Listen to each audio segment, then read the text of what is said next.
ठरलं तर मग 12 मेच्या भागामध्ये आज आपण बघणार आहोत। मंडळी, गेले कित्येक दिवस झालं तुम्ही ज्या गोष्टीची वाट पाहत होतात ना की सायली कशा प्रकारे आता खोटारड्या प्रियाला धडा शिकवणार, खरं आज ह्या एपिसोडमध्ये खूपच मज्जा आहे। सायलीनं प्रियाला असं मारलं आहे हे पाहून तुम्ही सुद्धा खूप खुश व्हाल। लाथा बुक्यांचा कानाखाली पाठीमध्ये तिचे केस ओढून लाथा बुक्यांचा खूप मार दिला आहे आणि हे एपिसोड खरंच खूपच भन्नाट आहे। माझी एक सर्वांना रिक्वेस्ट आहे, एपिसोड सुरू करण्याच्या आधी प्लीज माझ्या चॅनलला सबस्क्राईब करा।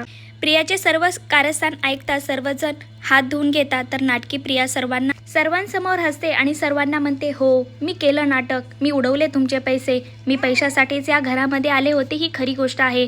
गेले 20 वर्ष झालं कसली ती फालतू तन्वीसाठी तुम्ही सगळेजण रडत आहात, पण तुमच्या गोष्ट एक लक्षात आली का? या घरामध्ये एक डॉक्टर आहे, एक बिझनेसमॅन आहे, 2 वकील आहेत आणि एवढ्या चांगल्या आजी, हुशार अन्नपूर्णा देवी आहेत, त्याचबरोबर कल्पना आहे आणि एक गुणवान सद्वान तुमची अशी एक सून आहे। गेले 3 वर्ष झालं या प्रिया नावाच्या तालावर मी तुम्हाला नाचवत आहे, पण यासाठी पण दम लागतो, असं म्हणून नाटकी प्रिया स्वतःलाच खूप प्राऊड फील करत असते। तर सायलीचा राग अनावर होतो। तर सायली, काय म्हणलीस तू? यांना तालावर नाचवलंस का? अगं हे प्रेमळ मयाचे होते म्हणून तुला या घरामध्ये स्थान दिले, पण तू असा गैरफायदा घेशील असं खरंच वाटले नव्हते, असं म्हणून सायली जे मार सुटते, गालामध्ये लाथा बुक्यांचा मार देत चांगल्याच प्रकारे धडा शिकवते, केस ओढते।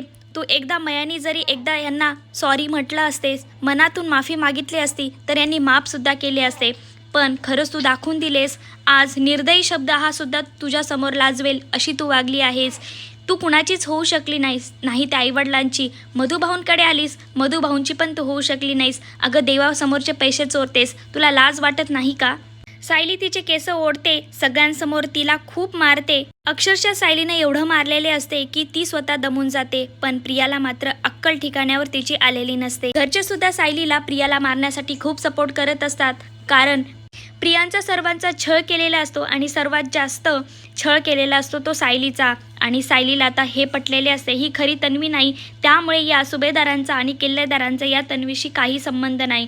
आतापर्यंत सायलीला असे वाटायचे की हीच खरी तन्वी आहे आणि आपण या तन्वीला कसे दुखवायचे, पण आता सर्व काही स्पष्ट झाल्याच्या नंतर सायली खरंच खूप चांगला धडा शिकवते। तिने प्रियाची चांगल्याच प्रकारे अक्कल ठिकाण्यावर आणलेली असते। तुम्हाला काय वाटतं, आता एवढं सायलीनं मारलं आहे, खरंच प्रियाची अक्कल ठिकाण्यावर येईल का? मला कमेंट करून नक्की सांगा। असं सिरियलचे सर्वात आधी अपडेट पाहण्यासाठी माझ्या चॅनलला सबस्क्राईब करा।